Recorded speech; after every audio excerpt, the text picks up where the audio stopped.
السلام عليكم ورحمة الله وبركاته. دعوة اللي يستيقظ كسود هذا شانل كينا ورقة وسون جدا.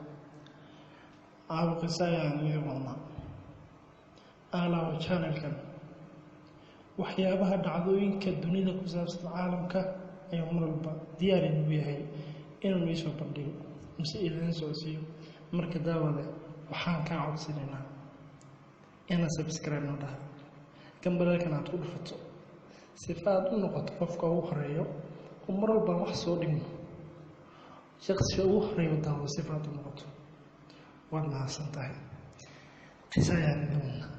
قصة دبّة أو كل عظيم نيروبي كين حافظ سلي صدق قبل ده صوماليا ضدك حافظنا وأمن سنين وذادو saddexda gabdhood jalbaaba ayay xiran jireen waa gabdhaas suran marwalba saddexda gabdhood habeenada ka mid ah ayay waxay u soo shaqo tageen inay aadaan kalabyada magaalada townka subxaanallah Jolof Street ayay imaadeen taxi ayay kiraysan rabeen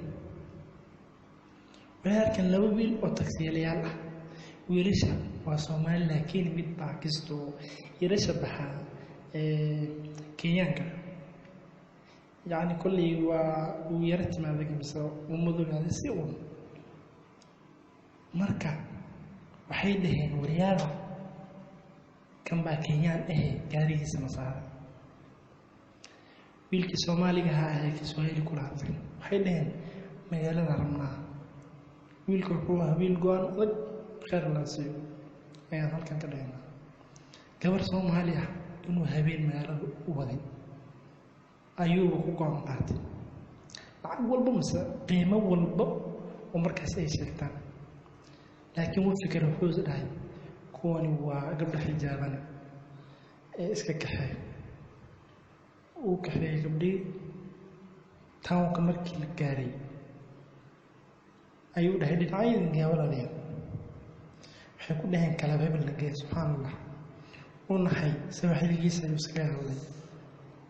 oo waxay ku dhaheen lacagtaadi halkan aan kaga soo qaadanaa sug naxdin wiilkii darawalka ahaa gabdhihii boorsooyinka ay kala soo baxeen dhar jirkooda muujinayo kadib kalaabkii ayay galeen kaasoo kana soo shaqaysteen in yar kadib saddexdoodiiba oo midda kale dib sheeganayso ay gaari soo koreen oo ay dhaheen warna kaxay isliina u ay mar haddii ay gaarigii soo koreen waxay bilaabeen sheeko saddexdood ay markaa dhex maraysa sheeko marka saddexdoodii ay sheeko dhex marayso ayaa Soomaali u bedeshay wiilkii gaari saarna inuu Soomaaliyana u maleynaya wuxuu iska dhageysanaya ayagoo ka sheekeynayaan midbo ninkii ku soo aaday subxaanallah yani markaas way jirkoodii ka ganacsanayeen ayaa markaa laga fahminaa midbo ninkii ku soo aaday iyo lacagta ay ka soo qaadatay midii koowaad ayaa habaa soo jartay waxay tiri warsimaha jaran mid xoog badan igu soo aaday lacag fiican kama soo helin dhakhtar xitaa kuma aadi karo caawa ku khasaaray amal midda labaad ayaa dhahday waraani gaashidan mise wiil shidan ayaa igu soo aaday lacagta adduunka ka soo qaatay midda saddexaad waa baxo meeri waraani noolal xaafad numan yani ma nooli xaafadigiya uuna afkii joogay caawa soo shaqaysan wiilkii dalawarka Soomaaliga ahaa ee gabdhaha ayaga ay moodeen inuu yahay Kenyaan ayaa markii uu marayo meel u dhow Jolof Street ayuu dhahay walaalayaal xagee idinkeeya saddexdoodiiba naxdin way af Soomaaliga u jooga ayna weyn inuu nin Soomaali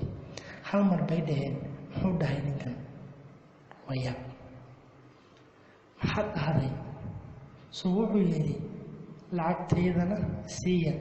meeshan adeegeynaya meeshan adeegayana meeshaan idin geyn doonana ii sheega. Gabdhihii naxdin saddexdoodiiba waxay ka boodeen gaarigii, waxay ka carareen boorsooyinkii ay wateen iyo lacagtii ay ku soo tunteen. markaas ay jirkooda kaga soo ganacsaneen naxdin darteed. wiilkii wuu iska soo kaxaystay gaarigii. kadib qisada wuxuu u sheegay dadkii xaafadda, wuxuuna lacagtii ay ka carareen gabdhaha uu u geeyey masaajidka olafka ku yaalla. walama joogto.